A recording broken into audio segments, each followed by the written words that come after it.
Is Glory, oh, sorry.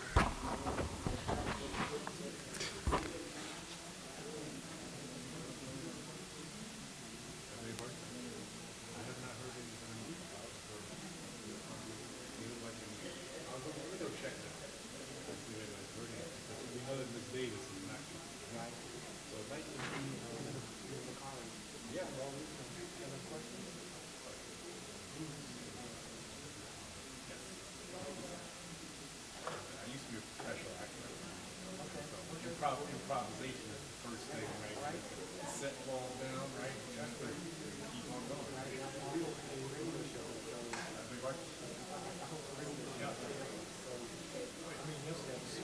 Yesterday, I'm at home. I'm sorry. I was at the wing of the station, and my cousin saw me on my show remote, and I forgot the instructions. I was picking something like that. I'm doing the show. All of a sudden, I get this construction work. I'm like, oh my god! In the middle of a major interview, I was doing all that shit. It kind of hurt me. I know we see each other every 2 years. You're right. Let me go check.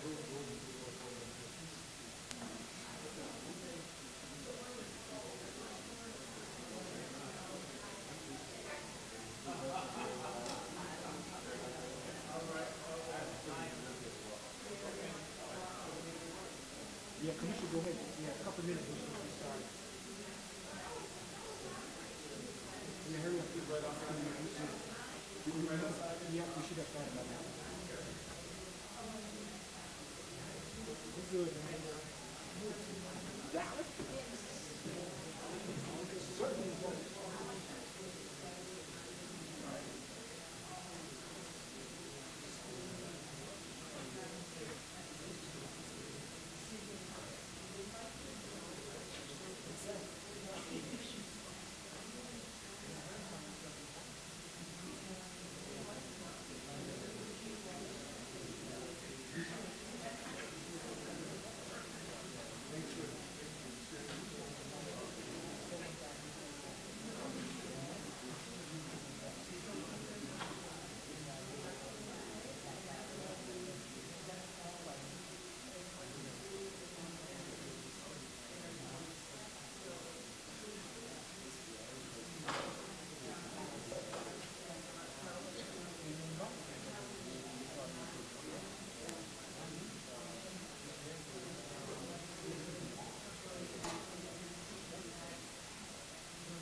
Dr. Green is texting, but you know.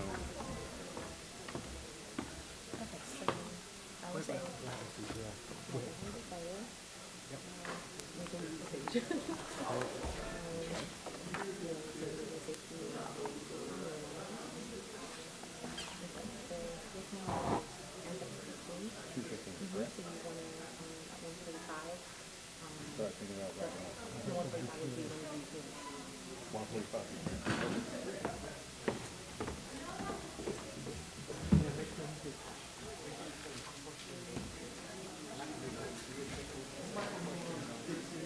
Oh, yeah.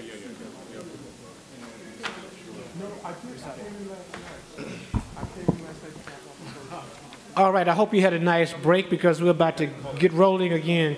Again, to this discussion session is entitled Literary Activism in the Post-Era. Literary Activism in the Post-Obama Era, I should say, the Post-Obama Era. Moderating this discussion today is going to be Wallace Ford. He'll be joined by Bakari Kidwana, who is, and you have his bio in the program. Also, Gloria Brown Marshall will be joining us a little bit later. Again, the title of the panel, Literary Activism in the Post-Obama Era. Wallace, it's on you. Okay, thank you very much, and good afternoon. Yes, we are going to begin, that is, in the interest of time, we're going to begin Mr. Kitwana, excuse me, and I will be beginning the discussion. I'll just try and set the groundwork for what we will be talking about, and then we'll just kind of have a conversation. We do have time and do want to have your participation in terms of Q&A, questions and answers, which will be coming about in about within the next 50 minutes or so to make sure we have enough time. We expect to be joined by another one of our panelists, Gloria Brown Marshall, but in respect to your time and, of course, the program schedule, we are going to begin. So with that, let me formally introduce our guest. He is our guest. Again, my name is Wallace Ford. I chair the Department of Public Administration here at MedgarEversCollege and have been part of the National Black Writers Conference Planning Committee. And it's my pleasure to be your moderator and host this afternoon. Mr. Kitwana is an internationally known cultural critic and thought leader in the area of hip-hop and black youth political engagement. He's the director of Rap Sessions, which conducts town hall meetings on different dialogues facing the millennial generation. Mr. Kitwana has been editor-in-chief of The Source, co-founder of the first National Hip-Hop Political Convention, and artist in residence at the Center for Study of Race, Politics, and Culture at the University of Chicago. His book, The Hip Hop Generation, has been adopted as a course book at more than 100 colleges and universities. And his forthcoming book is entitled Hip Hop Activism in the Obama Era. So please join me in welcoming Mr. Kitwana.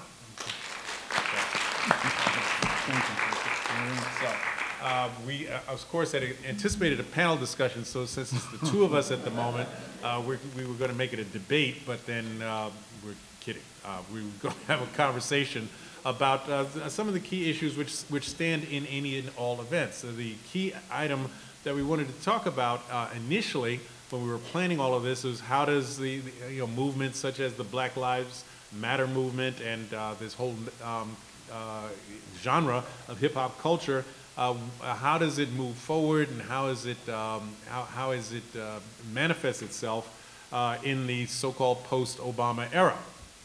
That was our initial thoughts. But when Mr. Kitwana and I were talking about it, it said the post-Obama era might have been the best description if Hillary Clinton had been elected or Marco Rubio had been elected. But we are also in the, very much in the throes of the Trump era, and something that is going to be historically marked for all the wrong reasons for many years to come.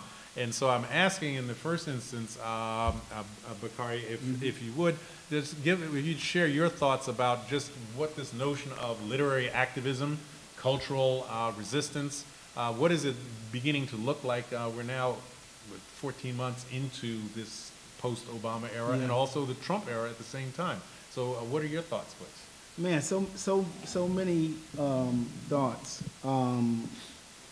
You know, I feel like for me, this Trump era or post-Obama era is really more so than anything really defined by the implosion of American empire. I think that is the signature of what we're seeing. I think Trump, in my opinion, is just a manifestation of the American empire imploding. It's not sustainable. You have a college education system that most people, Americans, cannot afford. You have a divide between rich and poor in this country that is an international embarrassment. And you have a level of corruption that has really made itself felt inside of Washington on the backs of the election of Donald Trump. And so I think that Trump, to me, is a manifestation of a larger problem. Like, this stuff is not sustainable. When we look at world migration patterns as a result of capitalism and exploitation of countries around the globe, and then you have people freaking out like, oh, we don't want them here.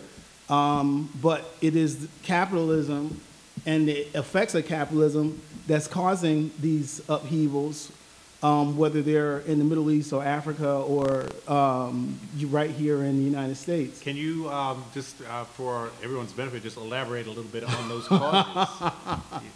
I mean, I think that when, there's this whole notion of globalization. Right, anyway, right? right, absolutely. I mean, I think the notion of globalization, is just an extension of colonization. It's just an extension of neo-colonization. It's just an extension of how do the Western European powers, or whoever is in the seat of the control of empire at the moment, which is now the United States, how do you continue to exploit the rest of the globe to the benefit of your own nation and really increasingly a handful of corporations? And so I think these to me it's not sustainable. And I think we've reached a point of it not being sustainable. And in terms of everyday people on the ground level, this to me is what ushered in the what has been called the Black Lives Matter moment, particularly in Ferguson. You're dealing with people who, for whatever reasons, in terms of the limitations of the economy, have nothing to lose. And I think that we pushed people's backs against the wall and they responded. I mean, I think that the response to the response has been to ease up in some ways in terms of providing certain folks with access, but it's still not at the level where, people are not hurting out here. So I think that as a backdrop is very necessary. Sure. But in terms of Trump in particular and the corruption, in my book, Hip Hop Activism in the Obama Era and the Rise of Donald Trump, I really look at this level of corruption. I think that the presidency of Donald Trump represents a level of corruption that we haven't seen at this level in American politics in recent times. And I think that he's able to function in this corrupt manner in large part because the empire is imploding. Well, when you say, okay, so we start off, yeah, no, I mean, you've given us a lot to talk about here. When we talk, Donald Trump lost the popular vote. Right. Okay, it was a quirk from an antediluvian aspect of the Constitution that allows the electoral college to elect the president, so he becomes president of the United States. Do you see if we can accept the notion that his election is something of an accident of history, but he's obviously doing a lot with that accident. Do you see this as something that's, thank you. Yes, that feels a lot better. We were getting ready to say, we'll talk, please. But no, if there's, is this something that you see as Trump and his enablers continuing, whether he's president or not? Is this a trend, or is this something that this too will pass? I mean, to me, the whole Trump thing is just a diversion. Okay. I think the large problems that the country is facing is an escalation of the same things that Dr. King was talking about. How do you have a society that doesn't take care of its own people? Right. How is that sustainable? I mean, I think every major empire in the history of the world that we know of has failed for primarily the same reasons. This type of an implosion where you have a population that you're basically ignoring. You're deciding, what are we going to do with this wealth that we're accumulating? Are we going to use it for the good of the many, or are we going to use it for the good of the few? And I think that the decisions that have been made have been to use it for the good of the few. so many examples of this, whether we're talking about the opioid crisis, whether we're talking about what people refer to as gentrification. In Chicago, for example, the destruction of the housing projects and then the seizing of that land and building these multi-million-dollar mansions and pushing people out into other communities to try to find living. Like, you destroy housing and then you create no new housing. And then the result is, you know, these crises that we're seeing in the school system. So I just think that one point after another, we're seeing the inability of capitalism to really work for most people. Let's talk about that opioid crisis for a moment, because you know, I think most people who have been paying attention to what are some very real concerns about the opioid crisis are saying, well, gee, this sounds familiar, right? That there was a real drug problem. Absolutely. Lots of young people were getting ensnared in addiction, Right. and all the accompanying ill effects that come from that, that there's a whole industry growing around it. And the response back in the 80s was what? Lock them up. Lock them up. Yeah. Okay, and now it's a health crisis, right? Right. And now it's being treated differently because it's not a criminal issue. What's the difference? Yeah, the difference That's is. a real softball. That's a real softball pitch. You know, right? interestingly, I actually recently did a talk at SUNY Geneseo on the intersection between the opioid crisis and hip hop. One of the interesting things, a lot of interesting things there. Mostly the research is documenting overdoses.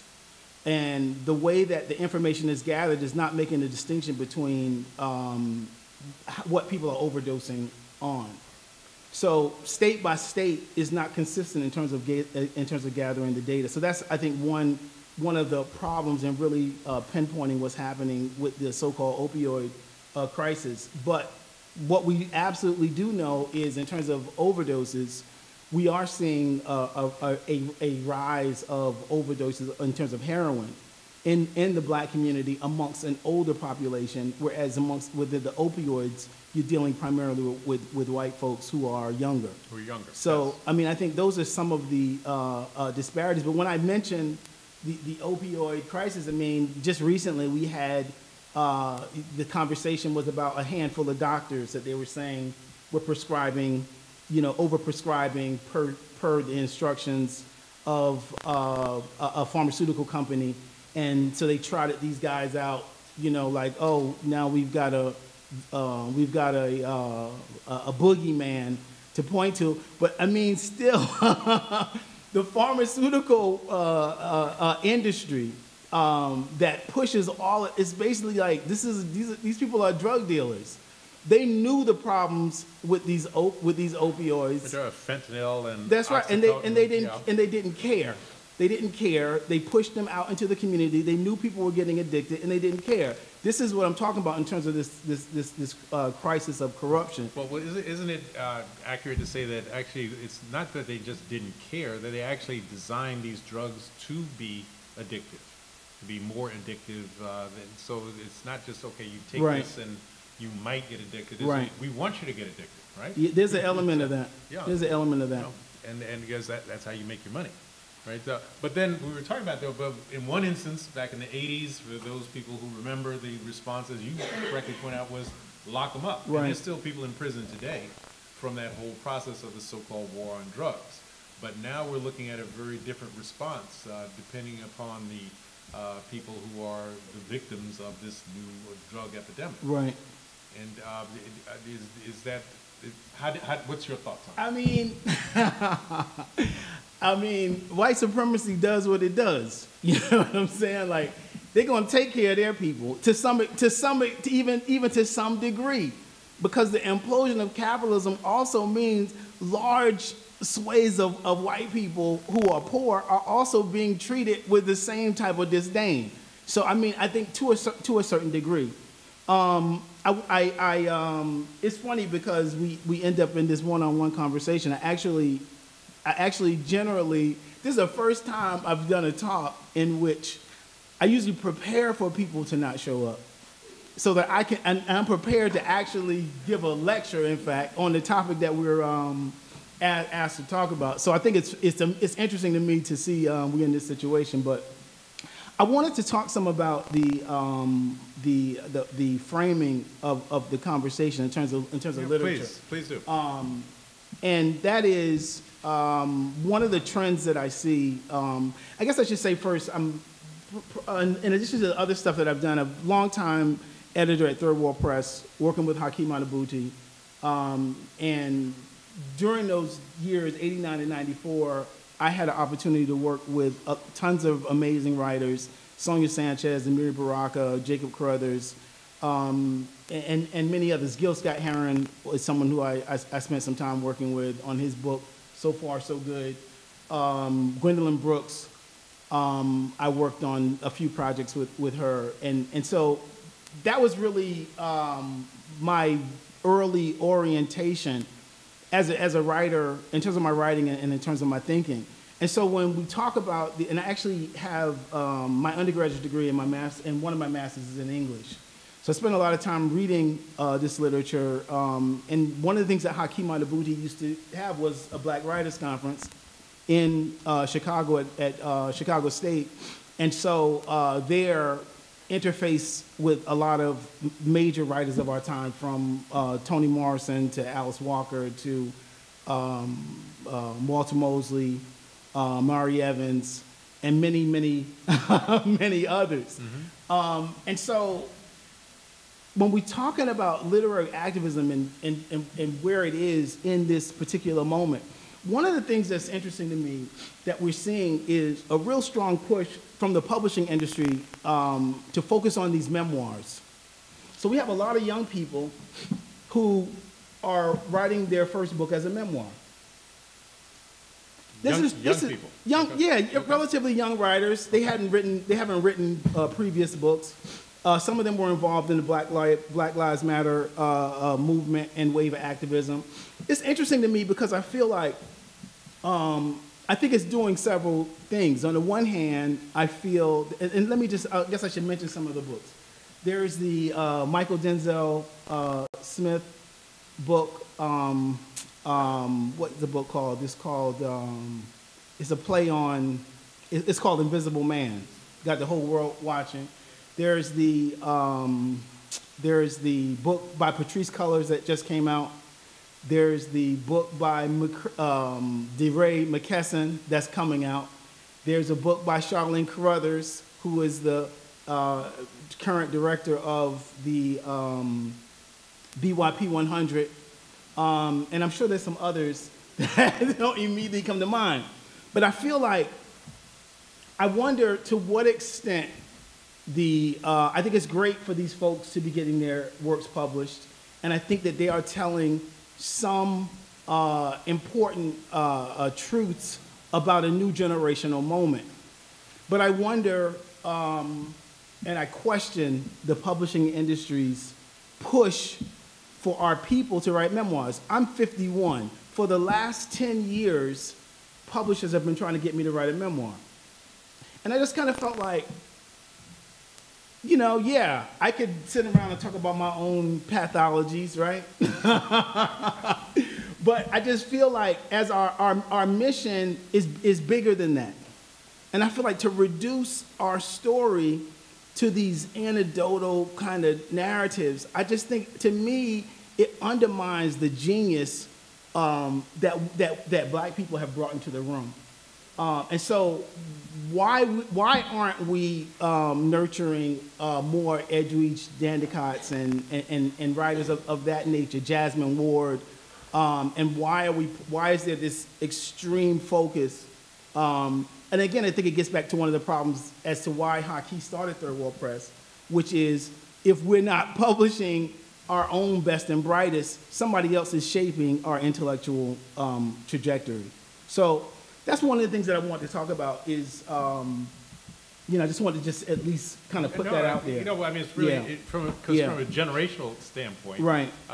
You know, reading this whole notion of writing, and writing must be read, mm-hmm. right? Someplace along the line for it to have some to take root and to really flourish. And people, it seems, read less today.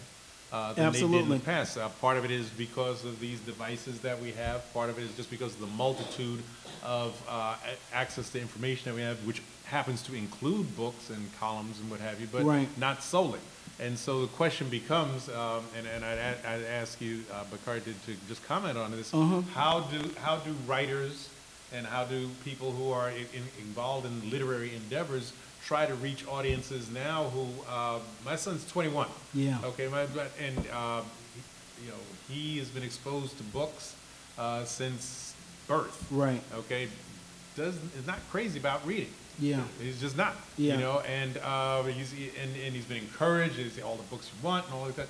And he's not alone in that. I mean, you know, we teach here and in higher education, and even at the higher education levels, students read to the extent that they must, Right. but not to the extent that they should.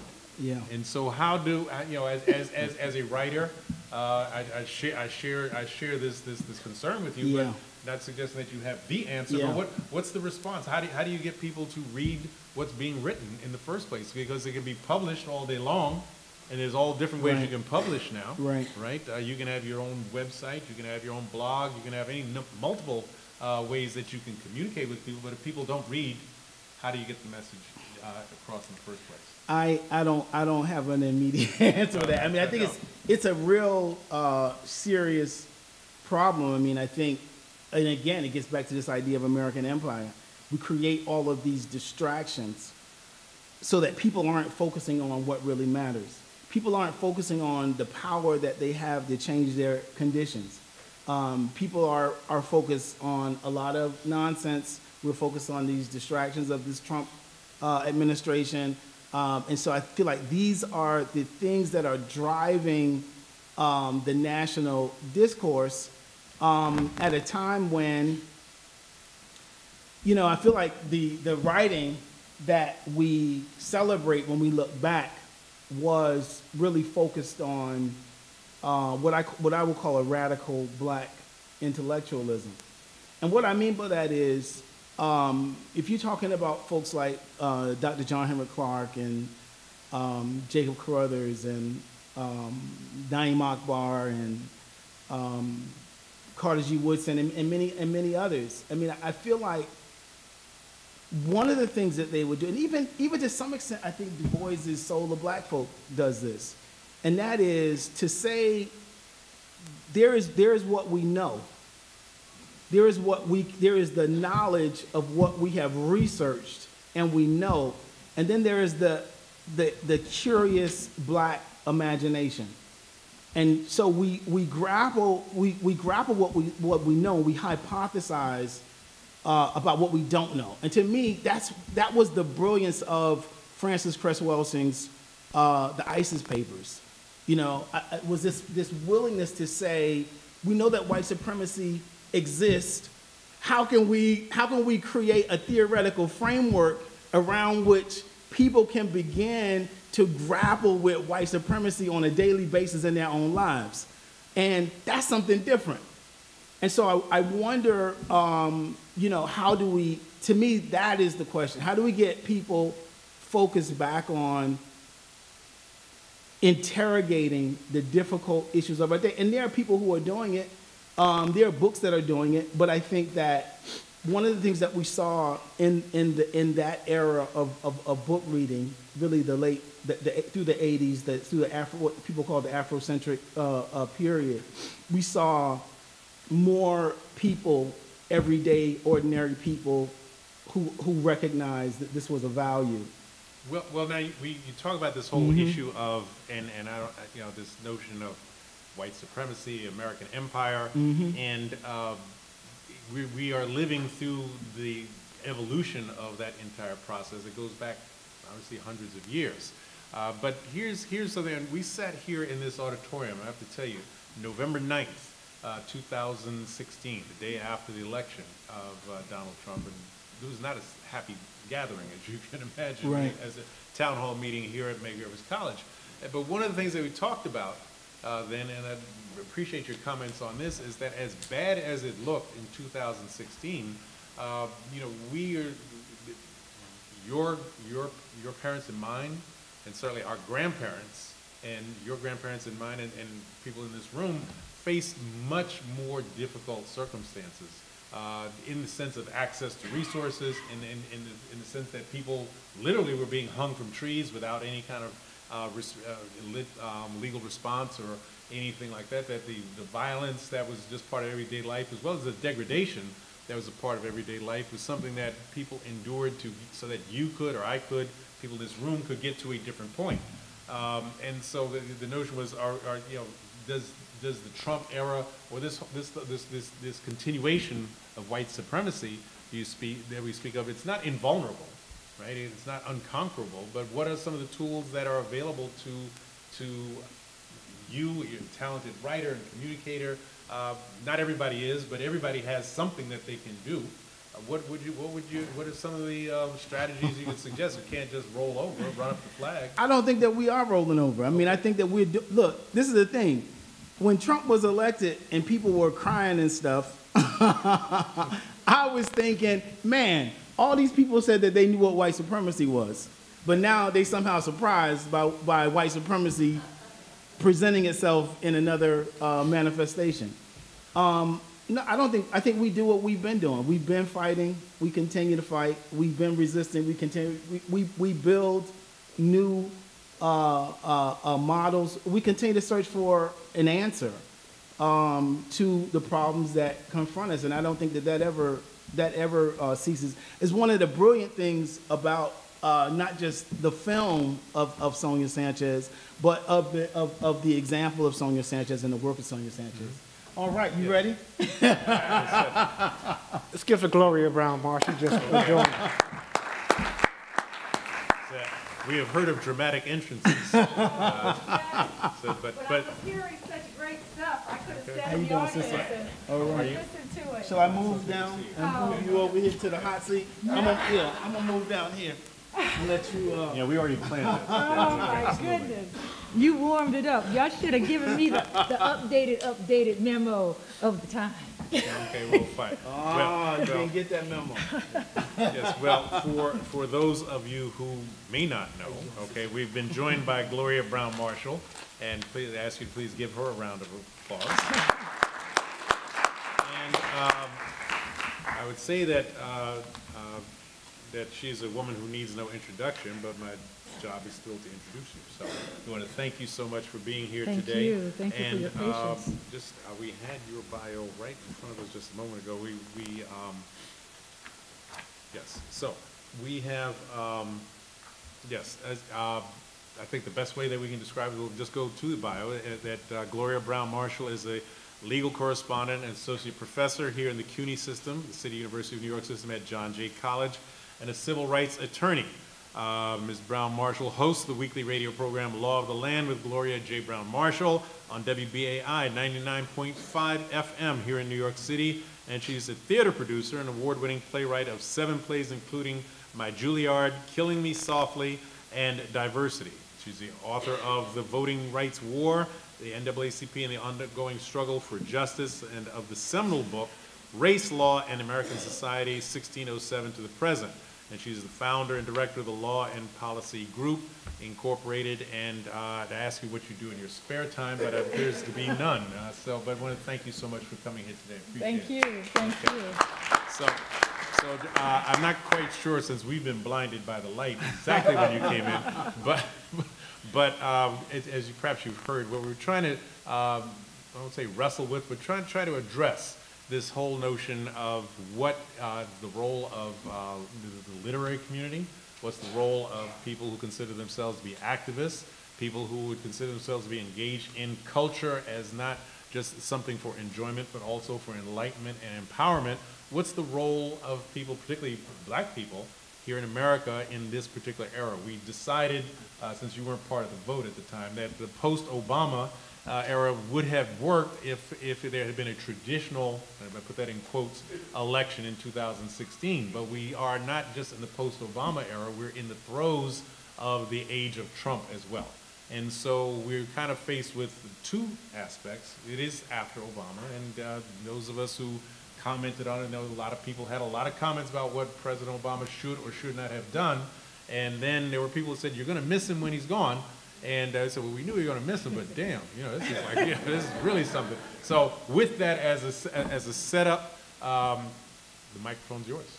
Well, first, thank you. And I like the idea of literary activism for so many different reasons. And I did hear the comments about Sonia Sanchez. When you write for yourself, but in order to write for yourself, as I say quite often, is to keep myself out of prison. So when you talk about all the different things I do them to stay busy because Idle Hands, Devil's Workshop, and I'm trying desperately not to go to prison. Because when I think too deeply about the injustices, the hypocrisy, the continued idea that this is some exceptional country with this shining light on a hill, and I say, well, if it was ever a light on a hill, it's got skid marks now from all the time it's slid down, skid marks and grass stains, because it has slid off whatever hill it was on at whatever time. The fact that I teach constitutional law, and the whole time I'm teaching it, I have to always say to my students, this document, this great document, was written in the presence of enslaved Africans at a time when Native Americans were being stripped of their land and intentionally murdered. All of this taking place in the most litigious country in the world. This country has more lawsuits, more laws, more lawyers than any other country. And yet when we think of justice, we think of something that's been defined by framers and others who are maintaining a system of white superiority by any means necessary. When I see unarmed men, women, and children being gunned down in the streets with Michael Brown's body left for the whole world to see, how is it that this country ever considers itself this great democracy? If it would only be like Norway and say, okay, we're a good country, we try the best we can, but how dare it try to make itself exemplary when it comes to democracy? How dare it, diminish other nations that are attempting democracy and recognizing their errors and when they fall short? How dare it actually say that on one hand we have the Statue of Liberty here that's embracing people from around the world and then call them murderers and rapists, whatever. So when I'm juggling all of this in my head, and whenever, they allow me a chance to speak on it, which, comes and goes because now they know what I'm going to say, but, how dare they? And then I have all this in my head and in my heart. What am I to do with it? So part of it is a selfish need to survive, that I have to get it out of me. And I look at what would be the best platform. Should I speak on it like now? Should it be a poem, which is what I wrote yesterday to a friend? Should it be a play? Should it be a speech, an essay, a newspaper article? My activism is a way of survival, and I think that's for any writer who is looking at the world in real sense and fearful of putting on rose-colored glasses because you don't want to pretend like it doesn't exist, but also fearful that you don't want to be overwhelmed by having this on your shoulders and you try to sleep at night and live a normal life. So I look at my literary activism as a necessary part of my breathing and my living, and also as something hopefully I can contribute to society that people can look at, my community and other communities as well, and see it, even though they might not be able to write it, but maybe through my experiences of having written it, they can get through the day and stay out of prison too. Okay, thank you. All right, well, let me ask both Gloria and Bakari, when we talk about any type of initiatives or any type of activism, there's always, or there should be, if one can argue, some goal towards what purpose. I don't know if you were here when we were talking about the fact that when we speak about our parents or grandparents, and Lord knows our great-grandparents, we're dealing with just, could you at least find a place on the bus to sit? Could you at least have, could my mother try on a dress in a department store, for goodness sake? Could we be able to use the same, you pick it, the hotel, or I remember as a 7-year-old child, I'd been living in Japan for several years, and so this was really my first experience in America, and I saw these signs on the road saying no coloreds and for whites only, and I just couldn't believe what I was looking at, because my only frame of reference for what was going on with race in America was the old issues of Jet magazine that made it to Japan, right? And so my point is, that stuff is gone now, right? You can go to any hotel you want ostensibly if you can pay for it.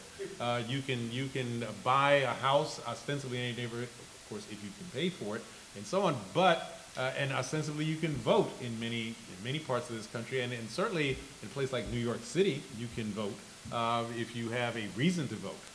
And so the question becomes, okay, well, what would winning look like at this point? All right? The Civil Rights Bill in '64, the Voting Rights Bill in '65, those look like wins. Brown versus Board of Education in 1954, those look like wins. Barack Obama being elected President of the United States 2008, that looked like a win. Okay, but what does winning look like now? I had a chance yesterday at the United Nations.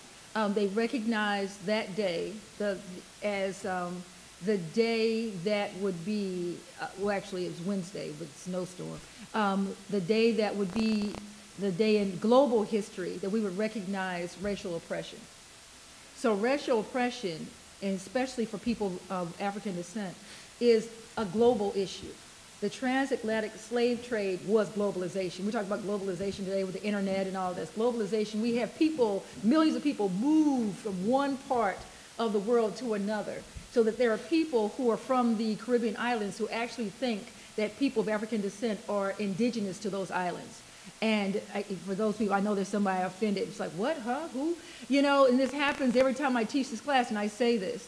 You know, so when we're looking at how deeply entrenched discrimination is against people of color, yes, those are milestones. The Brown versus Board of Education in 1954, the 1964 Civil Rights Act, the 1965 Voting Rights Act, going on and on. Barack Obama's a milestone. We go 2 steps forward and then 1 3/4 step back. But if we don't go the 2 steps forward, then we're always going to be held back. So Jesse Jackson said something, Jesse Jackson Sr., and I happened to catch this online, and people might go, oh, you know, you take the you take the good, you take the this, that, and the people are human beings. He's more human than a lot of other folks. But my thing is that he said to be free and unequal is to live in this kind of, in-between world. We are free and unequal. We can go to the hotel and they'll take our money. They're afraid of lawsuits and bad things on the internet. But are you treated like an equal person? When you go to the restaurant, does the waiter smile and take your order, or do they treat you like we have to tolerate you? So when I think of our freedom to be here right now, and this audience should be full because people, as Harriet Tubman said, I would have freed 1,000 more slaves if only they'd known they were slaves. People think they're already free. They think they're already equal until something happens to slap some sense into them. And I want to say to my white American brothers and sisters out there there's always been a cadre, a core of white people who've been there and stood up against their own for the fight of justice. We need to have better communications between white liberals and other people of color, especially African Americans, as to what freedom means. Because I don't think we're on the same page. Okay, seriously, I don't think we're on the same page. We need within our community to think about what freedom means, because the freedom has to be generational. Those people you talked about worked so that we could be here today and not think about those issues you named. So now what are we doing in the name of future generations so that they don't have to deal with the issues we're dealing with of injustice and inequality? So when freedom is ongoing, is liquid, it depends on the situation. And that's why the Equal Protection Clause of the 14th Amendment says just that, equal protection. It doesn't define what it is, because it's going to depend on situation to situation. You can buy the house, but are they going to charge you an interest rate that's higher and have all these extra fees and treat you like crap when you live there? But you have the house. So we've moved the needle, yes, but free and unequal is to live in this hinterland. And I'm gonna pass it over with this thought. Too many of us, especially our young people, are upset because the sign is not there. They don't understand. I feel free, but I'm not. Right. That messes with their heads. Right. They know something's wrong, but there's no sign telling them what it is. So the sense of equality is they're told the words, but they know it's not true. Right. So it's almost like we become educated people afraid of actually living our full truth because we know our education, it can only get us good stuff on paper, but we don't know how it's going to be reviewed through, airlines or hotels or businesses.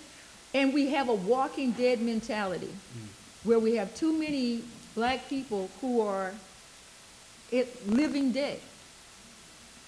Something has died inside, but we're still getting up every day and we're going to work and we're trying, but the spirit has been beaten up so badly that we are really in a sad state of vulnerability where we have more educated people with more money than ever before, and yet no sense of courage. And the courage is what your family had and those families. And courage is not what I'm seeing. The courage of African Americans, courage of, our white sisters and brothers who fought courageously. All of that is spirit. And as long as we have something on paper that looks like we're free and equal, but in reality we're not, that conflict is what's undermining our ability to look forward and plan generationally. Well, Bakari and Gloria, let me ask a follow-up on that, which is, well, what does that courage look like in 2018? What does that courage, how does it manifest itself? You start and then I'll go. I mean, I think these are all really good questions. I feel like, first, absolutely, regardless of the oppression, people deserve to live lives of dignity. And so when you create a society and a structure that doesn't allow for people to do that, it's a different type of oppression, but it's still oppression. And in terms of what do you do? How do you get people to courage? I mean, I think that one of the things that the society has become very adept at is this kind of kicking the can down the road. So and I think the Black Lives Matter movement is a perfect illustration of that. We saw people rise up in this kind of resistance moment. We saw the society have a reaction to that. And then we saw a steady, just keep talking and not doing anything and moving things around and, and adapting and accommodating. And the police are still killing people.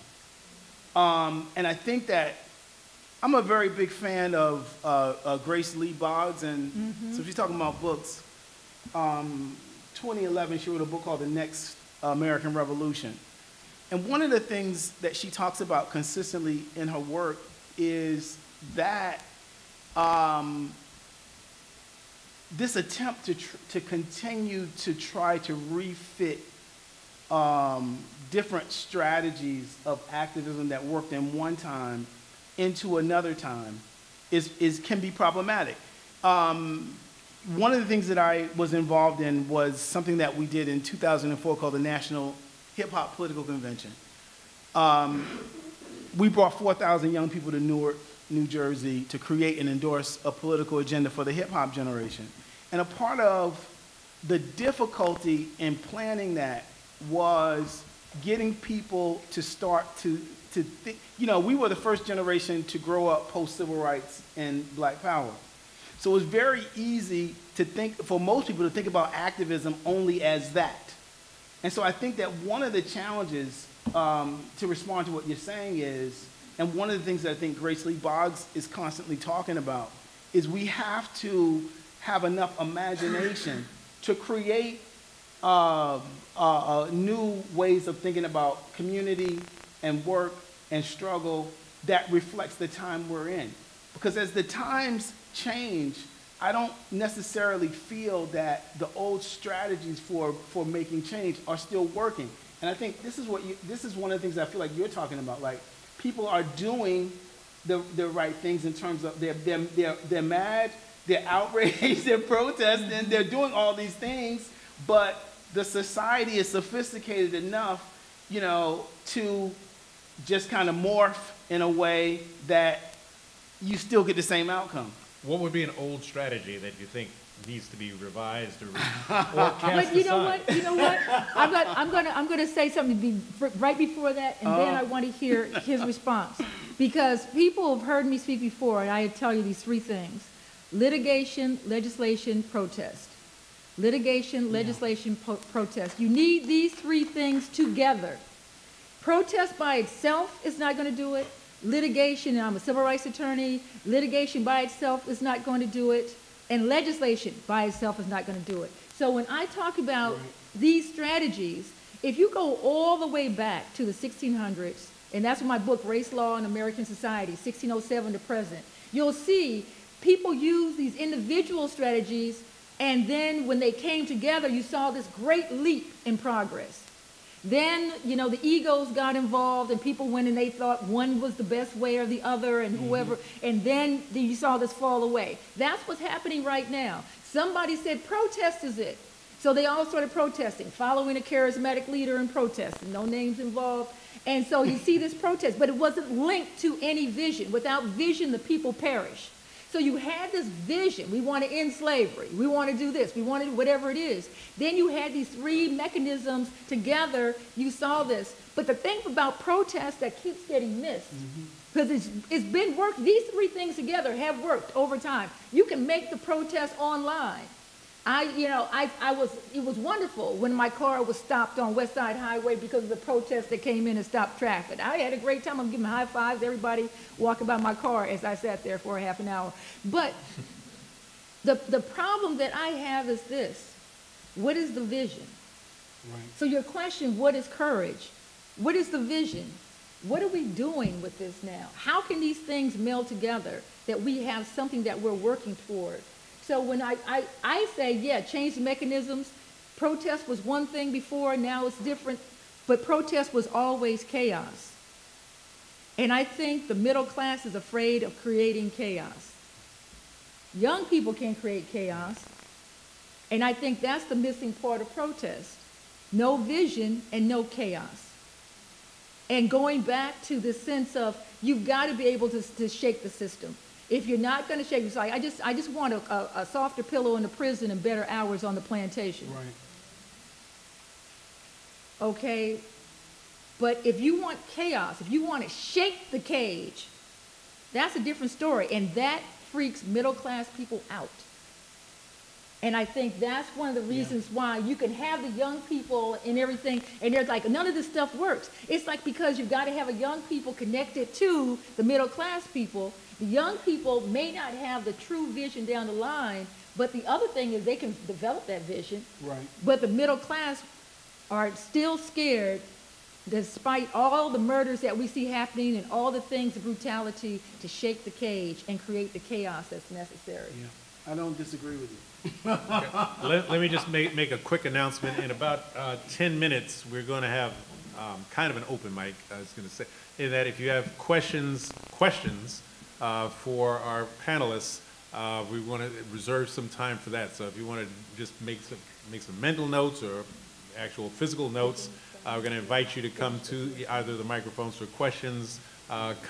We welcome comments at another point in time, but we're just doing questions right now today. But Bakari, you're up. Oh, okay. You know, one of the things I wanted to talk about since I'm here is an organization that I've been running for the last 14 years, I think. It's called Rap Sessions. And this speaks some of it to your point. And so one of the things that we do every year, we create a different topic. We take that topic out. We put together a panel of around 4 or 5 folks, activists, scholars, and artists. And we go to 10 to 15 cities, sitting down with young people to talk about these issues. We've done them on Does Hip Hop Hate Women? We've done them on the elections. We've done them on questions about race. And this year, actually, the conversation is, what we're doing is Mothers of the Movement. So the number of the women, mothers who lost their children to gun violence, Sandra Bland's mom, Tamir Rice's mom, Trayvon Martin's mom, Eric Garner's mom. We're going around the country having these conversations. So I just wanted to put that out there. And one of the things about rap sessions, we've done them with the activists the year after Ferguson. One of the things about these conversations is they're centered and focused on young people. We provide a space for young people they're much more of a back and forth. It's not just a kind of a one-way conversation, but just really trying to encourage young people to understand they have a voice, that they can frame the issues, that they don't have to wait for media to tell them what to think, and that there are people still working on the issues even after they leave the national headlines. Let me, just on this whole issue of culture and its impact and involvement with respect to any kind of change that we think would be positive, we have cultural challenges in our community, always have. We have them today. I'm interested in both of your views on somehow the word nigger has become so legitimized in terms of usage that I ride the subway every day and I hear white young men calling other white young men nigger. It's just gotten to that point at this point. We hear it in our music, we see it in the movies and whatever, and we kind of accept it as, but we also accept the degradation of black women in particular, the demasculization of black men in cultural presentations, whether it's in writing, in film, or in music, where the authors of these presentations are not white. They're black, and we either accept it or we buy it. The people are very popular, making lots of money doing these kinds of things. Does that have some kind of impact on what we've been discussing, what you've been discussing, the two of you have been talking about here today, with respect to trying to get some type of momentum towards positive progress, while at the same time we're resorting to the kinds of language that people would have rolled over in their graves if they kind of heard this kind of stuff going on today, but we're saying we want to try to make progress. And some of this, quite honestly, is associated with hip-hop culture. It's not all that hip-hop culture is about, no doubt. Right. But it is associated with it. And how do we try to change that, or is that just something that we're going to have to accept? You leaving this to me? Well, no, you know what? It says a jump ball. I'm going to say two things from a historical standpoint, and I see myself as a legal historian in many ways. People of any group have degraded other people in that group through cultural other ways, knowingly and unknowingly, for as long as people have been oppressed. Women who call each other the B word or talk about each other based on that. So I sometimes get a little touchy when I see us focused on us doing this. When I've seen other groups do it within other groups. I've seen Italians do it to other Italians, and Latinos do it to other Latinos. But I think the fact that this become an N-word global phenomenon is kind of weird to me. And I've been places where I've been in the mountains of Rwanda, with sagging pants, and and they're like doing their hip hop thing. It's like, and I'm looking at it in the head of the state of wherever, I can't remember his position, but he was very high up. And he turns to me and he gives me this look like, yeah, and you import this. And this is, but my other concern is, if it's a global phenomenon, then, I don't believe, having watched the Klan March, that a lot of these young people, when I ask them, if you saw these white men with torches who marched through Charlottesville saying the same thing to you, would you see it as a term of endearment? And they normally say, no, it depends on how you say it. I said, but we own words, but you can't control words. The words that come out of your mouth have to be words that somebody else can use too. So how can you say you can only say these certain words if you say it in a certain way with a certain feeling behind the words you say it to, and you have to know whom you're saying it to. So when I'm in CVS and I hear the young guy yelling across, throwing the N-word across the store, talking to one of his coworkers, and this is a CVS on Herald Square, and the people there are from other countries, and they're looking askance like, what are we supposed to think of this? Because it doesn't always translate that these young two people see it as a term of endearment without any social dynamic to it. But I do see it as a part of social dynamic because I have been called that. I did go to school at University of Missouri. I have seen bad things and associated with this word. And some people, especially in urban areas, talking about Grace Lee Boggs, whose husband wrote, "The city is the black man's country." It's almost like we're in this little bubble, but it's not the same as when you go other places, and even going a little further outside of Long Island, Staten Island, and other places. So when we talk about literature and words, I don't know. That's why I'm looking for Bakari to enlighten us and be that bridge as to, is there a deeper thought to this, or do they think it's free speech, which I've had a young person say to me one time. I can say whatever I want to say, it's free speech. So there are a lot of different angles to this. I mean, I think it's a long, complex history, but the short version is that when hip-hop was commercialized and corporatized, it took the power out of our community, in my opinion, to control. And once the cat was out the bag, there was no putting it back in there. I mean, I think it's interesting, some of the intricacies of that history. You look, there was a song that Kanye did, I think it was All Fall Down, where he says, talks about drug dealers and crack, and he says, and the white man gets paid off for all of that. Y'all remember that song? That song was censored, and white man was bleeped out. But I thought it was fascinating that that happened. And when it comes to, but I just feel like even the black folks who were working in the music industry at that time did not police and protect the black cultural integrity. And so I feel like once we passed that certain point, and that is what was happening in the mainstream music form, and absolutely, hip hop is a global commodity that is used by American society to push our values, quote unquote, around the world.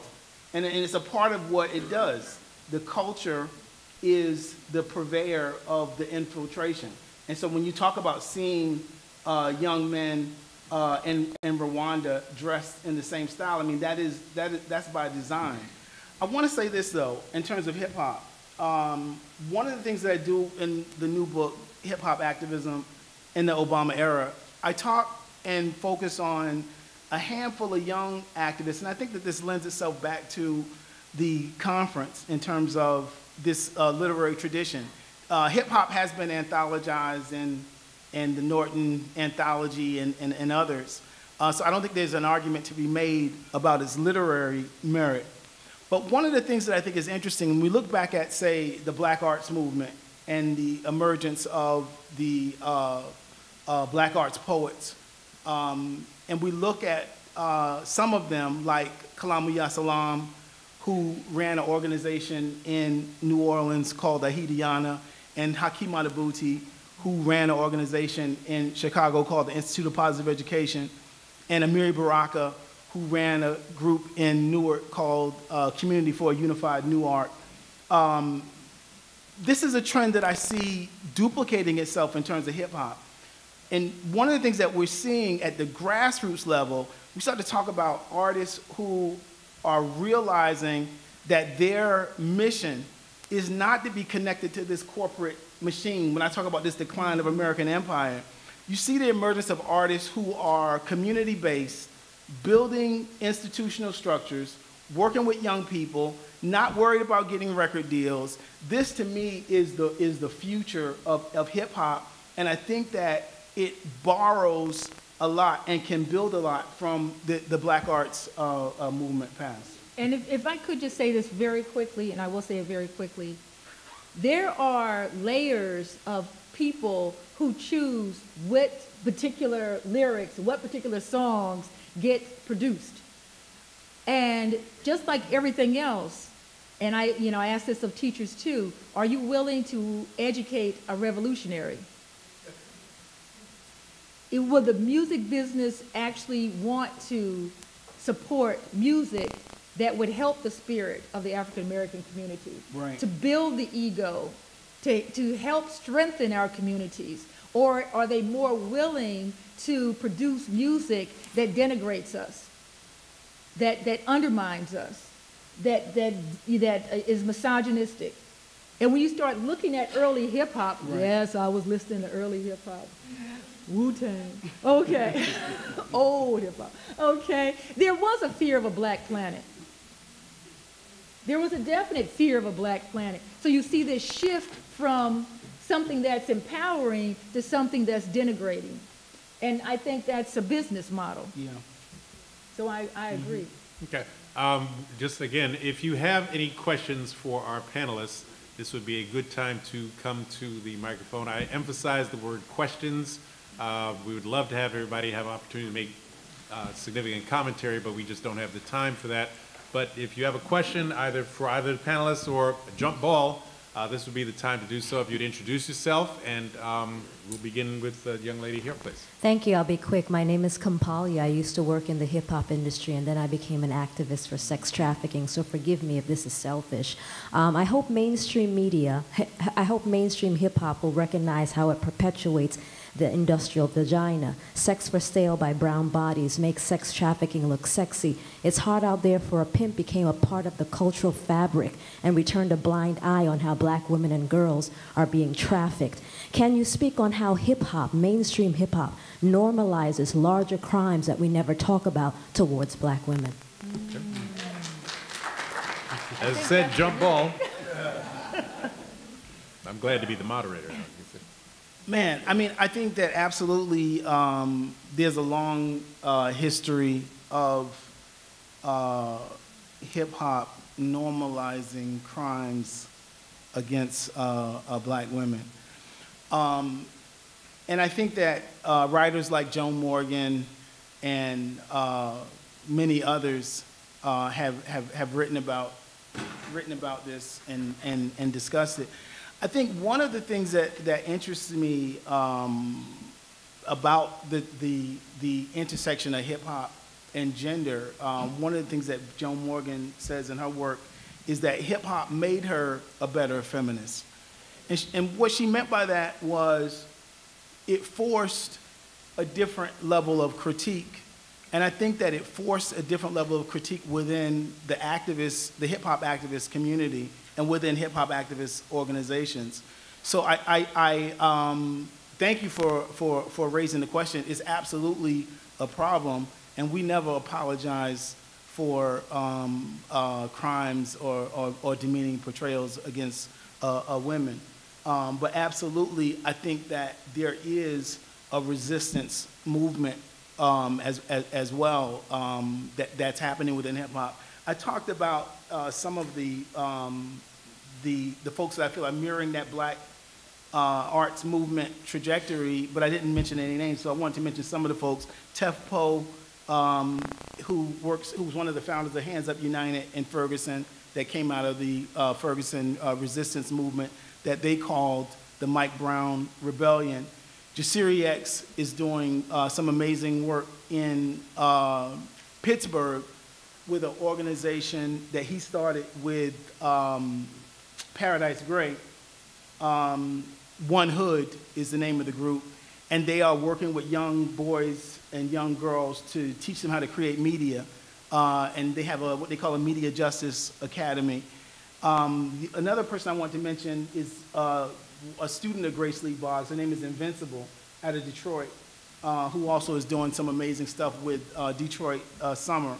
And there are others. Phil Agnew, who was one of the founders of the Dream Defenders, and his partner have built a studio in their home in Miami And so they're starting to work with young people in that community. So, I mean, I see that some of these off-the-radar manifestations by this younger generation to kind of reclaim the space and rethink and reimagine how we can bring about change, to me, are the bright spots.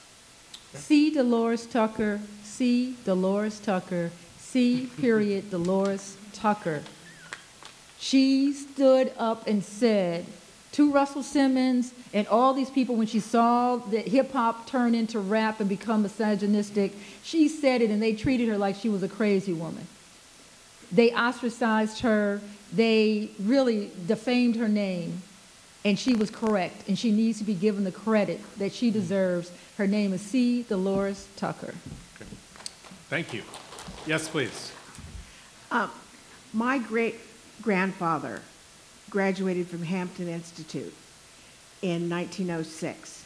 And that generation that then moved into and created the milestones we were talking about all had very clear visions. They wanted voting rights, they wanted integration, wherever that led, that's what they all agreed was what they were talking about. You said before that what we need is a vision.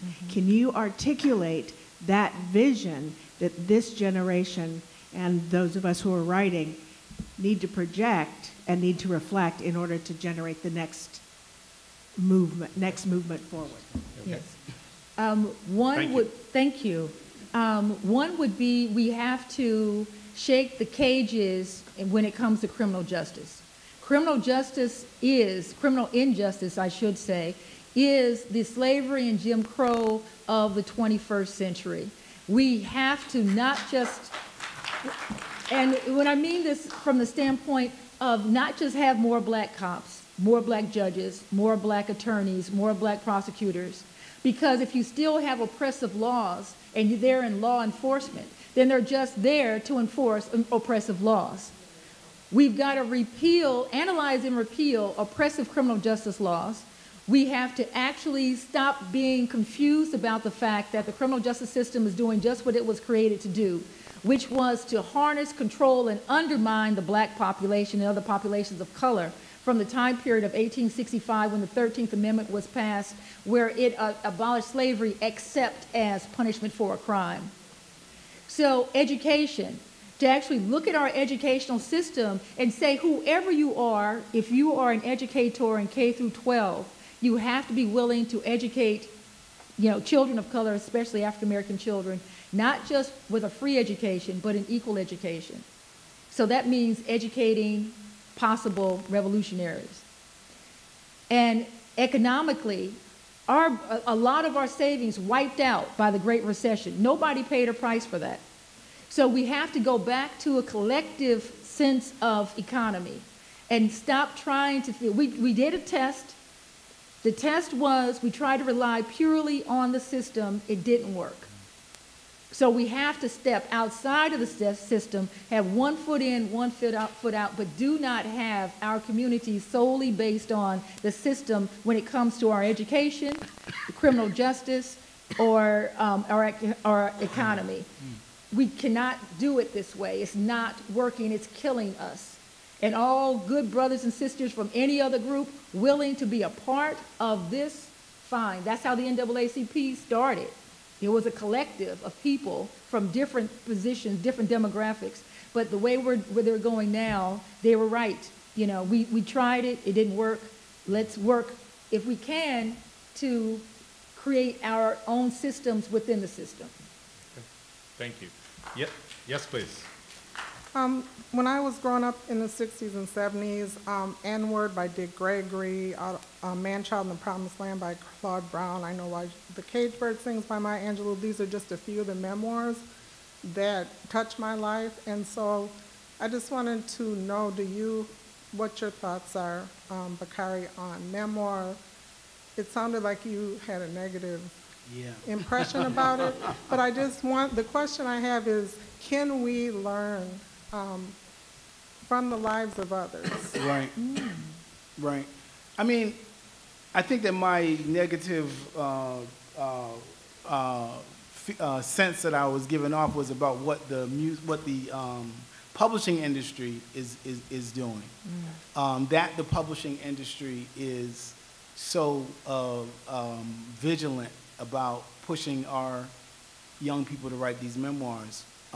It's, to me, is an interesting trend that I don't necessarily think is helping with the issues that you're raising in terms of getting people to read more deeply about these larger issues. I don't have a problem with the form. I mean, I think it's been a long form that's been with us going back to, you know, Frederick Douglass. Those writings were memoirs. Linda Brent, that was a memoir, and many others. But I would like to see the publishing industry invest as seriously in writers who are taking on tougher issues. Okay, thank you. Yes, please. And if you mind introducing yourselves when you do, please. Yes. Hi, I'm Cherry Ann. It's just a question. You want to speak into the mic, please? Just a question. Do you think that it is the way that Obama led, seeing that we're talking about post-Obama era, do you think that is the way he led the country, or that caused the country then to turn around and vote someone like Trump into the White House? And my second question is, how have we been empowered through the Obama era? Okay, thank you. Jump ball again. Well, I'll say two things. It was because we had a black man in the White House that we have this fool in the White House right now. And we don't talk about this. We don't talk about the people who have an identity, and I call it a socio-racial hierarchy, where they see themselves at the top of everything. This is the question I had in the beginning. If people have a problem having a black supervisor at work, how are they going to act with a black president? That he will be in the office, but will they let him govern? That was a question I had from the very beginning. So if there's an identity in which they can have nothing other but the sense of superiority, and now there's a black man in the White House, we had a country that had a nervous breakdown. It went into a schism because in their minds, they cannot adjust to the fact that this man is over all of them. So they had to spend the whole time denying his existence. And now, as Trump said when he came into office, I'm going to clean it out like he never existed. In 1870s to 1896, we had over 4,000 black people in political offices, local, state, and federal offices. 1870, we had black U.S. senator. We had black U.S. representatives. We had, you know nothing about it because they did the same bloody thing. They wiped out their existence. And that's what we're seeing right now, the wiping out of the existence of President Obama. I just want to just add to that. The N-word has come up a lot in this conversation, and I wanted to direct you to a book by Jabari Yassin that I think is one of his best. It's called The N-word. And so there's that. And then the other thing I would say in response to the last question, the book by Ishmael Reed, Barack Obama and the Jim Crow Media, The Return of the Nigger Breakers, I think is essential reading. Okay, thank you. Yes, please. Hi, Joe Bellicero. I was wondering about your thoughts on the current state of electronic communications on activism, both good and ill. You know, when I was young, there were 6 stations, and if you may not have gotten on those stations, but if you did, everybody heard it. Now there's 1,000 stations. There's, if you got published, there were certain people that published. Now anybody can publish. They publish me. I publish me. And if I want, to listen to the radio, I can listen to Wu-Tang and Run DMC all day and never hear anything, that's modern. So for good or ill, how does this affect activism? Okay. People have always had a lot of other things to do, but I think the way it's affected activism is it's narrowed down where people are getting their information, as you pointed out, because they've already selected whom they believe credible, and they're not listening to anyone outside of that. Yeah. And that it's up to all of us then to look outside of our comfort zone, because that comfort zone has become truly narrow, and to try to figure out where we can get a list of books or, you know, that's why I still get the newspaper. I don't have time to read it, but I still get the newspaper because when I'm looking for one particular article of interest, I'm going to find a dozen other ones I would have never suspected someone would write about. So I think it's incumbent upon us to, but I don't think it's a bad thing to have this level of being able for activism, to be able to connect all these people to say we're meeting for a protest rally at such and such a time. That's the good part. So, you know, with everything, when it comes to media, with every new invention, there's always going to be a downside to it. Yeah. Just on that quick point, on the serendipity of reading a newspaper is something that is obviously fading away because people then go into their intellectual knowledge silos, and as you just said, hear what they want to hear more about, and that's what they get. But if you read a newspaper, you're going to see something that you didn't plan to read about. And that is the way that people actually learn when they get out of their comfort zone. We say that to our students all of the time. And it is, as you just said, it's a price that we pay for the technology that we're using at this point. I don't think anybody says do away with websites and blogs and what have you, but it's going to be a sad day when we don't have newspapers as read as they are today, and that day is coming, that's for sure. Yes, please. My name is George Addison. I'm a New York City school teacher. I've been in the trenches for 27 years. When I hear of the discussion of the N-word and talk about hip-hop, and I've been working with these young kids for almost 30 years, they see a hypocrisy when they hear certain people discussing it. Like you just mentioned a book that had the N-word. And then also in terms of hip-hop, because a lot of them do know the history of hip-hop, and a lot of the conscious rappers the MCs, who actually did have something to say, Public Enemy, they have put out about 6 great albums since they were dismantled by the record companies. And I'm going to put the question to you that my students always put to me. Why are we so busy attacking ourselves sometimes when we don't attack the overall media? We'll say what's wrong with us, but we won't say what's wrong with them. Right. We'll say what's wrong with hip-hop, but we won't say what's wrong with the other songs. We'll say what's wrong with our movies, but we won't say what's wrong with Hollywood. Okay.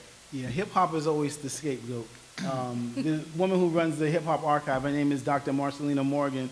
She says that, you know, we should come up with a thing that we do called, we need a podcast called Hip Hop Made Me Do It. Because so often we're blaming things on hip-hop. Right? I mentioned that I did a talk recently on the opioid crisis intersecting with hip-hop, and it was because so many people were writing about it and basically almost blaming it on hip-hop because hip-hop artists were making reference to these opioids and rap lyrics. I don't disagree with you. I think that there is, and I don't disagree with the young people. I think that, but I disagree with one thing you said. A lot of young people don't know the history of hip-hop. Well, I'm speaking in reference to my particular students. Yeah, but the book that I mentioned, the Jabbar Yassin book, The N-Word, actually the subtitle is Who Can Use It, Who Can't, and Why. So it's a balance. He's kind of talking about some of the things you're talking about. He is making an argument that he feels like artists, he makes exceptions for people where he thinks it is okay that people should use it. So I think that I'm not on the hip-hop bandwagon. It's not what I do. I've written, and I was editor of the Source for 4 or 5 years. I've done all kind of work on hip-hop. I'm not the bash hip-hop dude. I mean, for instance, August Wilson, a Pulitzer Prize winning author, Right. he uses it. I've taken my students to see his plays, and they're like, hey, the word's being used right Yeah. here. But you know what, one of the questions I always have, and this always gets me in trouble, every group that's in here has a disparaging term based on religion, based on gender, based on ethnicity, but we don't see those words, we don't hear those words. Why is that? You know, I want you to think about that. Well, and I also think that the N word at the end of the day is a symbol of white supremacy, in my opinion. I don't condone the use of it. I understand why people are using it. I understand how the cat was let out of the bag in terms of hip hop, because people who had the power to stop it, like Russell Simmons, didn't do it. They're sitting in the rooms with these folks, and they're saying, okay, it's free speech. Russell Simmons was making that argument. He made that argument Because when he he was was at the head of making Def money. Jam, that it was free speech. And so that became the way to justify that for black people in our culture, anything goes. Other folks in the room were policing how their culture was going to be Yes. represented. And so that's also a part Okay, of this. I want to try it. We have a couple more people, 3 more people. I see. Well, we could try to do that. Okay. Yes, we'll do. Why don't we start with the young lady here, please? Okay. My name is Anjanette Hudson. I'm a published writer, and I wanted to ask a question in reference to the publishing realm. With publishing companies focusing on memoirs and things of that nature, how do you, as a self-conscious and conscious writer, consider being published versus self-publishing in this new age? Okay. All right, that's question 1. Okay. We're going to try, we're going to make sure all 3 are answered. Yes, please. Hi, my name is Monique Daly. I'm a MedgarEvers student, and Right. I would like to ask you guys your thoughts about this topic of black people spend their money will circulate in our community for 6 hours, and white people money will circulate in their community for 17 days. Asians for 20 and Jewish for 20 and Asians for 30. And then you turn around and blame somebody else for why our community looks so bad. What are your thoughts about that? Okay. And I hope you're making the notes on this, right? And number 3, yes, please. Hi, yes. My name is Crystal Perkins. I'm a teacher and a writer. And you mentioned opening up a communication between African American activists or the black community and white liberals or our white allies. And I was wondering, I've heard before that blacks seek the ideal when it comes to state of equality, whereas white allies look at the amount of change that has happened. And I'm wondering how we can bridge that gap in terms of our vision and our communication between all of these groups. Okay, so the first question had to do with self-publishing. The second had to do with the retention of revenue, income, money in the black community.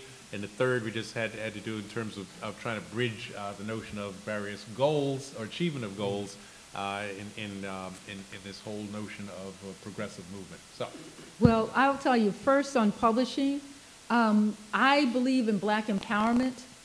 I enjoy being African American. I enjoy being a black woman. I write about our power. My book I worked on for 10 years, She Took Justice, went through so many iterations because I am not going to do some self-hating stuff. Yes, we have problems like every other group has problems. And so I put in our challenges as well as our courageous acts throughout time. And I have problems getting my work done because people really do want to just say, if you want to kill each other and you hate each other and you hate yourself, then that's what we're used to hearing from you. And that's one of the major concerns I have. Did you want to talk about on that? the self-publishing? Was she asking self-publishing Because versus? you can't get the other done. Yeah, I mean, I think it's a personal preference issue. I think that if you're going to self-publish, I think you need to think about what type of resources that you have to bring to bear to the situation.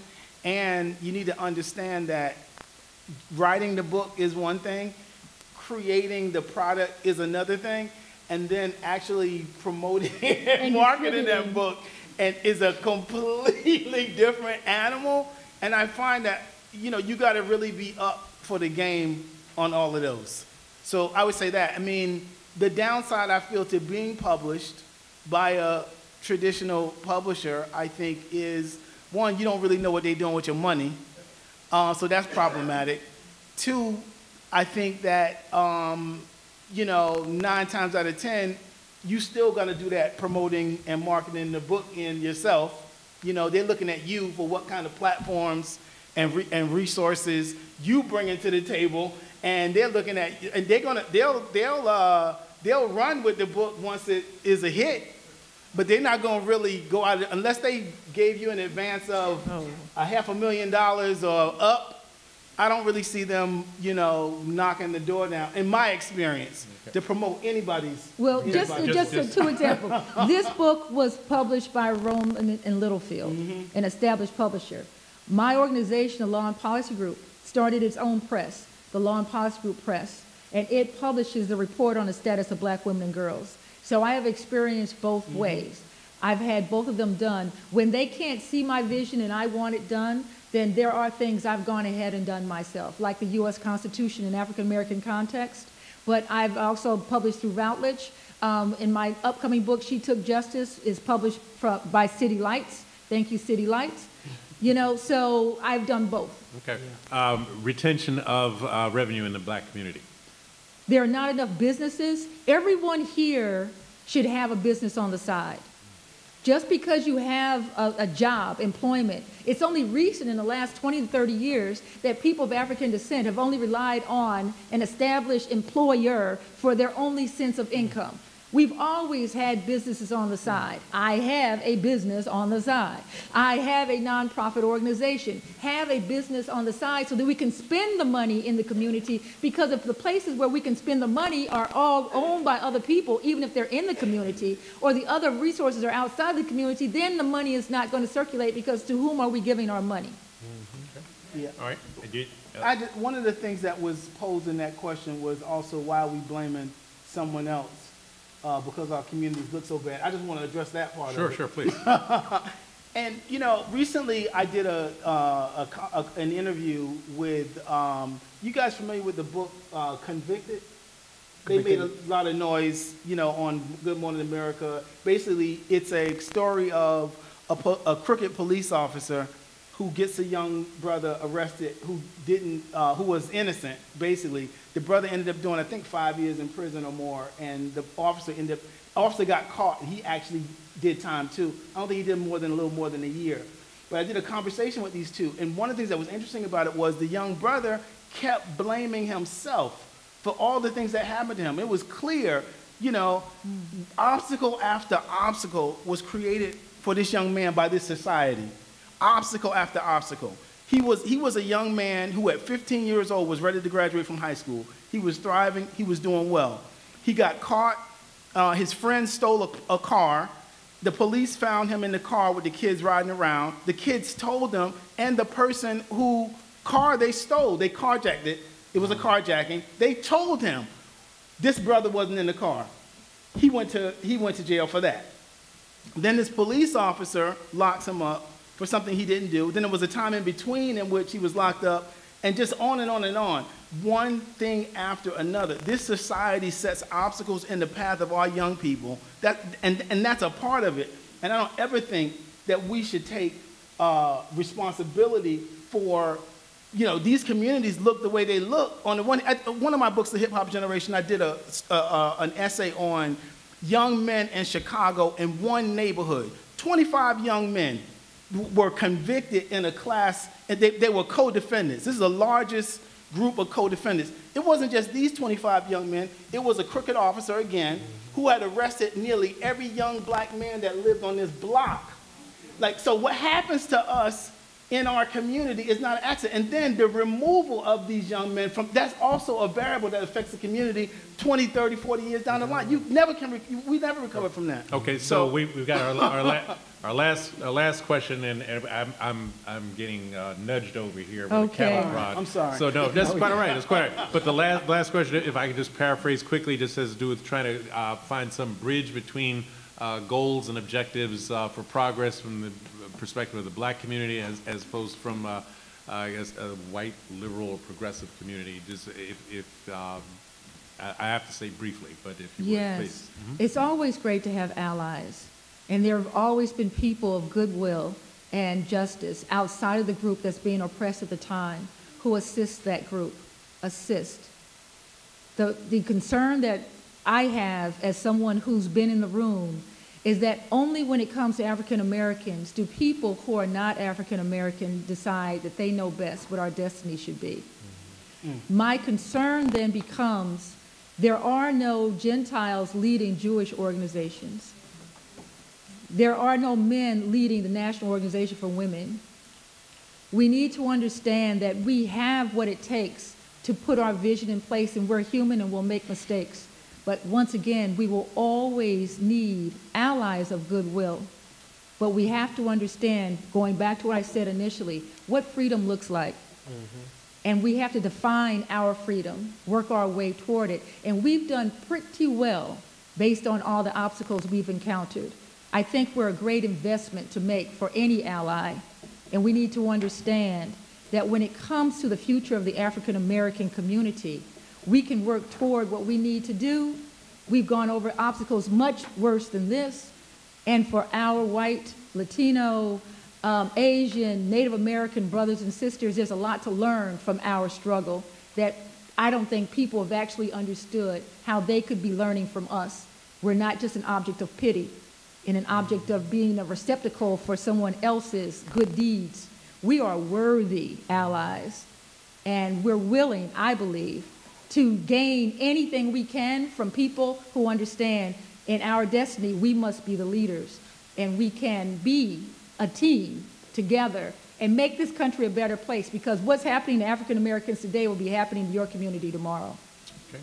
Yes, Bakari, your last comments, please. I'll just, there was something that Amiri Baraka talked about, and that is this idea of the lesser of two evils. This idea that, something can, of people making the argument they don't want to support the lesser of two evils. And he made the argument that the worst evil would have such a detrimental impact on our communities, then we should think about, this idea of the lesser two evils. I think it's interesting, whoever posed that question, because, I think about, if you have friends who have money, they're loving, on the one hand, they may hate Trump, they might dislike Trump, right? But they're making money with Trump in office. So they have retirement accounts, their investments, right? So it's like, yeah, you might dislike something, but for other people, it's a much more grave matter of life and death. So I'll leave it there. Thank you. All right. On that note, it is my real pleasure to ask you to please thank our guest, Gloria J. Brown Marshall, and Mr. Bakari Katwana. Thank you. And just on behalf of the National Black Writers Conference, I want to thank both of you for your participation here today, and of course to all in attendance. Thank you so very much. Thank you. All right. Great panelists. Give it up again for our great moderator, panelists. Very quickly, make sure we visit the bookstore. It's open. Their books will be in the bookstore. And also, don't forget about plugging us on social media, pushing, letting people know what a great time that you're having here. Look, the next session is going to be back here. We're not moving out of this room. The next session starts here at 3:15. So come back here at 3:15 for our next session. You sure it's 3:15? That's a long break, Patrick. It's a real pleasure. A real break. Real break. How y'all doing? Okay. The public MPA program, as well. I was at here as well. And, I was reading your bio. How you doing, bro? Intertwining activities, and I have a couple of published novels. Okay. And I also have a TV show called Soul in the South. Okay. And now it's coming back on Urban TV. There was a talk show.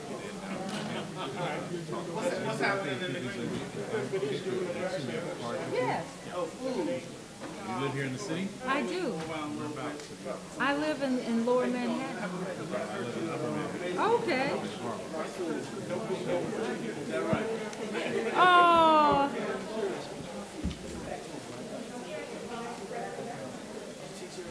No, I don't.